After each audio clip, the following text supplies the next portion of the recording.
segunda-feira. É um prazer estar aqui conversando com vocês e falar desse tema que eu, Lucas, assessor de investimento, aprecio bastante, tá bom? Então, mostrar para vocês que não tem tanto mistério, que é um ramo interessante que todas as pessoas têm que dar uma devida importância para a gente colocar para algo que está ali disponível trabalhar a nosso favor, não é? Então, Dilson, primeiramente eu quero reservar essas primeiras palavras para agradecer essa oportunidade de estar aqui na Princesa falando desse tema que eu gosto bastante e agradecer a equipe, tá bom? A Ana, o Fernando, você, Dilson, e o Miro também por estar dando essa oportunidade. Pois é, Lucas, eu te convidei para essa entrevista para a gente esclarecer muitas dúvidas que tem sobre investimentos. Eu, particularmente, como você viu, eu sou aquele indivíduo conservador, não é? Tem aquele conservador que ele tem receios de aplicação, de bolsa de valores, e o que é de mito e o que é de verdade para essas pessoas que têm este receio, que são muito precavidos com referência a investimentos, no mundo onde nós estamos vendo golpes e mais golpes aplicados por aí afora. Perfeito, Dilson. Eu parto também do princípio que eu, como assessor, sou um assessor conservador. Qual seria a ideia? Por mais que a gente tenha no mercado financeiro, nas opções de investimentos, coisas extremamente rentáveis e investimentos que estão ali mais dentro do que seria investimentos mais seguros, uma rentabilidade mais assegurada, eu sempre gosto de partir do ponto em que o cliente consegue ter um conforto e uma rentabilidade boa sem necessariamente correr riscos. Então, assim, eu diria que da parte dos investimentos, para o investidor conservador e até o arrojado, ele tem que ter ciência do tipo de investimento que está fazendo. Então, o principal fator é basicamente saber onde é que você está colocando o seu recurso. Aí que eu já trago um pouquinho a sardinha para o meu lado, que é a parte de ter um profissional que está ali acompanhando, que entende a dinâmica do mercado financeiro para estar trazendo recomendações mais assertivas. Mas isso, o assessor de investimento, ele consegue trazer uma performance acima da média, tá bom, Dilson? Mas o que eu quero dizer é que a gente consegue investir com bastante tranquilidade. Então, hoje, o investidor, a pessoa física ali que quer buscar uma rentabilidade, ele normalmente conhecia a poupança. Hoje ele já tem acesso ao famoso CDB, não é? Que o pessoal já vê bastante propaganda. Então, hoje em dia, a gente consegue trazer uma rentabilidade muito melhor do que o cliente estava acostumado, com bastante segurança. O que eu tento trazer de ponto de alerta para o cliente é que não se deixe levar por rentabilidade alta, por um número, tá bom? Então, tudo nessa vida, falando um pouquinho de investimentos, ele tem mais de uma característica. Então, a rentabilidade é um fator importante, mas para o investidor conservador e para o arrojado, tem que se entender outras coisas, outros segredinhos que estão ali por trás. Mas lembrando disso, não é nada de outro mundo, tá bom? Hoje, investir em bolsa de valores é seguro, no momento atual, é um bom investimento? Vamos lá, ó. Existem mais de uma bolsa e existe mais de uma forma de você acessar as bolsas disponíveis. Por exemplo, a gente tem a Bolsa Brasileira, o Ibovespa, que está aqui situado no Brasil. Economicamente falando, o Brasil, ele é um dos países emergentes que a gente tem aqui no nosso bloco econômico, tá bom? Então, temos a Bolsa Brasileira, temos bolsas espalhadas por todo o mundo, e como eu tinha até apresentado para você, a gente tem a Bolsa Americana, que atualmente apresenta um potencial de ganho maior. Então, a gente tem uma certa possibilidade de investimentos em bolsa, que eu diria, Dilson, que para um investidor conservador é um tipo de investimento um pouquinho mais arrojado, depende também da forma que você está investindo, mas com certeza, quando a gente está falando, né, do clássico que o pessoal conhece, que é um investimento de renda fixa, a ideia é que investimentos em bolsa brasileira ou americana tragam um potencial de ganho maior. Então, assim, Dilson, falando sobre como você pode investir na bolsa, tanto brasileira quanto com outras, tem como você comprar ações que representam aquele índice, tem como você entrar de uma forma que a gente chama de operação estruturada. É um investimento de renda fixa que o investidor, ele tem segurança de que está com o recurso dele protegido, e também tem como ele comprar o ETF, né, que o pessoal chama, que é o índice de referência daquela bolsa. Então, assim, vê que tem várias possibilidades, e o que é que vai definir um caminho seguro para um que não é se o cliente sabe como é, o investidor sabe como é que funciona a dinâmica que ele está, vamos pôr assim, o transporte que ele está utilizando para acessar aquela bolsa, tá bom? Mas eu diria que para o investidor brasileiro, renda fixa está pagando bem e o cliente não tem nenhuma surpresinha, tá bom? Tem se falado muito das criptomoedas.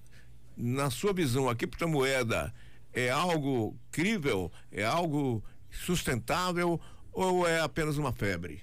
Não, Lucas, aí a gente está falando um pouquinho mais de uma visão um pouco pessoal e o que também está encaixado com a nossa realidade. Não é uma febre, porque a gente vê bancos comprando, a gente vê governos comprando criptomoedas. Então, qual é a ideia? Você tem que entender qual é a função da criptomoeda e o quanto do capital, como investidor, você quer alocar ali, tá bom? Querendo ou não, criptomoeda é um investimento de renda variável. Então, assim, o investidor que está acessando esse mercado, às vezes ele pode investir pensando em rentabilizar ou acreditando na função da criptomoeda, tá bom? Então, é super interessante, tem um ótimo potencial de ganho, mas a gente, é um ponto que eu vou tocar aqui como assessor, que é extremamente importante, a gente entender o momento de vida do investidor e basicamente a disponibilidade de recurso dele. Vamos pular, vamos entrar um pouquinho no detalhe da cripto, Dilson. O cliente tem um potencial de ganho maior, mas talvez ele não tenha uma disponibilidade de um recurso para aquele investimento. Então ele pode acessar um investimento que tem um potencial maior, mas com a quantidade, o percentual adequado, tá bom? Então o produto é bom, só que a gente tem que levar esse ponto de alerta, que é o percentual da sua carteira que você investe nesse ativo. Ou seja, pelo que eu entendi, é para um investidor que tem um volume maior de recursos. Não necessariamente. Vamos lá, ó. Quando a gente está falando de uma carteira para um investidor, a gente pega alguns princípios mais teóricos que traz mais qualidade. A gente tem que levar em consideração reserva de emergência, reserva de oportunidade, carteira de médio e longo prazo. Então, assim, vamos pular que um cliente ele tem 100 mil para aplicar. Talvez a disponibilidade de recurso dele para aplicar nesses investimentos de um prazo maior seja maior. Um cliente que tem 1.000, 100, ele pode diversificar e investir em cripto. A gente recomenda, mas assim, tem que ter um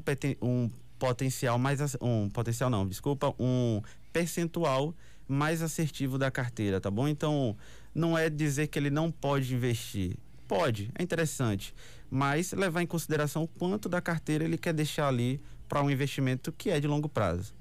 Hoje, a média do investidor brasileiro, vamos situar a Bahia, na Bahia, que pode ser que São Paulo seja diferente do Rio Grande do Sul, na Bahia, qual é a média, diríamos assim, de preferência? É CDB, é poupança? Qual é a média preferida do Brasil, do baiano sobretudo? Pronto, do baiano e do brasileiro anda muito em linha, tá bom? A gente tem vamos por assim, uma cultura de investimento ainda muito simples, em desenvolvimento. Então, o investidor brasileiro, no geral, ele investe muito em poupança. A gente vai pegar um percentual aí de 40% a 50% do capital líquido das pessoas físicas ainda estão nesse tipo de investimento, que tem um potencial anual de 6% a 7%, tá bom? Então, querendo ou não, o cliente está rentabilizando, mas o termo que a gente gosta de utilizar é que ele está deixando o dinheiro na mesa. Põe que esse mesmo cliente está investindo em CDB, conta com a mesma segurança que a poupança, tem mais possibilidades, que traz mais benefício para o cliente, e basicamente a gente tem quase que o dobro de potencial de ganho, porque o CDB ele tem uma regrinha ali que vai deixar a rentabilidade mais ou menos 6% ao ano. Já o CDB, os 100% do CDI, que é uns numerozinhos importantes que eu posso entrar no detalhe, ele traz um potencial de ganho maior, entendeu? Então, na cultura do brasileiro, a gente tem, em primeiro lugar, poupança, depois a gente vai para o CDB, que já é uma evolução bem cômoda e tranquila, e depois a gente vai para outros investimentos um pouquinho mais sofisticados, tá bom? Agora, qual é a tendência do crescimento? A poupança ou o CDB? A tendência, que eu digo, a tendência de crescimento não é a financeira, a tendência da cultura da procura. do investidor. Pronto, a gente vê uma mudança do perfil da cultura do investidor, tá bom? Então, de 5 anos para cá, a gente vê que profissionais como eu, que são assessores de investimentos, estão sendo mais requisitados, porque tem investidores buscando mais eficiência para o seu patrimônio líquido. Então, a gente vê uma migração de recursos que estavam ali, ora, em conta corrente, em poupança, migrando para CDB, tá bom? O percentual exato eu não tenho de cabeça, mas a gente vê, em dados econômicos, que a cultura de investimento do brasileiro está mudando e, graças a Deus, dá mais espaço para profissionais como eu atuar de forma benéfica para o investidor e o investidor colher os frutos dessa melhoria da cultura, tá bom? Hoje você é esse profissional de uma entidade bancária. Perfeito. Mas hoje as empresas privadas hoje, de um modo geral, hoje elas têm necessidade de ter esse profissional? Eu diria que a necessidade do profissional tem várias formas também de você ter acesso ao assessor, tá bom? No meu caso, sou vinculado a uma instituição financeira, há profissionais que atuam de forma autônoma, então assim, eu tenho clientes que pagam a folha de funcionários dele através da rentabilidade da carteira que eles têm de patrimônio líquido. Então, assim, a ideia que a gente traz para o cliente é de que não necessariamente o investimento vai substituir o comércio, a indústria, a empresa do cliente, mas a gente consegue otimizar e trazer mais frutos para aquela empresa, otimizando o patrimônio líquido. Então, tem investidores na minha carteira de clientes que eles conseguem pagar custos da empresa, tá bom? Depende também do volume, mas eles conseguem pagar a folha de funcionário com o rendimento da carteira. Então, o cliente que estava na poupança, vamos lá, se a gente dobra a rentabilidade, o quanto é que a gente consegue trazer de solução através de um recurso que já estava ali disponível? Basicamente, a gente traz um emprego melhor para um recurso que estava ali, tá bom? Previdência privada, Lucas, na sua visão, é hoje um investimento melhor que CDB ou inferior a CDB? Pronto, vamos lá, ó. Tem alguns pontos que a gente tem que observar. Na minha visão, ele é um investimento com um potencial bem maior que o CDB em trazer rentabilidade. Por quê? No longo prazo, os fundos de previdência, eles trazem benefícios que o CDB não oferece, mas quer dizer que um substitui o outro? Eu diria que não, eu diria que eles são investimentos complementares. Dilson, hoje a gente pega que, por exemplo, talvez até a gente pegue essa possibilidade aqui, ó. Normalmente, quando o investidor médio está ali aplicando, ele pega o recurso que está ali disponível, surgiu uma possibilidade de investir, ele pega todo o recurso e bota numa aplicação só. Como assessor, a gente não tem tanto esse hábito. A gente faz o famoso diversificar, que é trazer mais de um investimento para o cliente, para que ele tenha mais de um benefício, tenha mais de uma possibilidade de ganho e mais segurança. Então, a previdência, ele é um investimento de médio a longo prazo que traz alíquotas de impostos reduzidos e tem um potencial de ganho maior, tá bom? Então, eu diria que uma carteira do cliente, o portfólio que a gente fala, mais forte e sofisticado, tem que ter uma parcelinha ali de fundos de previdência e uma parcela em CDB e tem outras opções para ser a reserva de liquidez, tá bom? Porque imagina, ó, vamos supor que você tem uma carteira ali, está investindo em médio e longo prazo. Surgiu uma necessidade de você utilizar um recurso ou até uma oportunidade para fazer mais dinheiro ainda, você não retira do seu investimento de longo prazo. Você utiliza a sua reserva de liquidez ou de oportunidade, tá bom? Enquanto esses fundos de previdência, eles vão estar ali te trazendo um potencial de ganho maior e também é um investimento que tem total disponibilidade para você resgatar. Ou seja, hoje esses fundos em geral você disponibiliza ele de acordo, você colocou bem, eu preciso ter um dinheiro aplicado, mas eu tenho um outro negócio para fazer, e não há dificuldade de você resgatar. Não. Tem investimentos que deixam, que é a famosa carência, né? Então, assim, ó, A gente tem esses pontos de alerta que cada vez que a gente vai se debruçando sobre o tema de investimentos, vai surgindo algumas informações importantes. Então, carência é uma informação que carência é o período mínimo que você tem que ficar em determinada aplicação. A Previdência tem uma carência de 60 dias, 2 meses, mas não tem você não fica um prazo de 1 ano ou 2 anos como outros investimentos com recurso travado, tá bom? Então, ela te oferece uma disponibilidade de liquidez depois daquela data inicial que você aplicou, e depois desse prazo inicial você já pode contar como um ativo, um recurso que está ali disponível para você. Aí, só para complementar, por exemplo, o pessoal já deve estar acostumado a ouvir o termo LCI e LCA. Esses investimentos já têm uma carência um pouquinho maior, que você vai ver 9 meses, 12 meses no mínimo.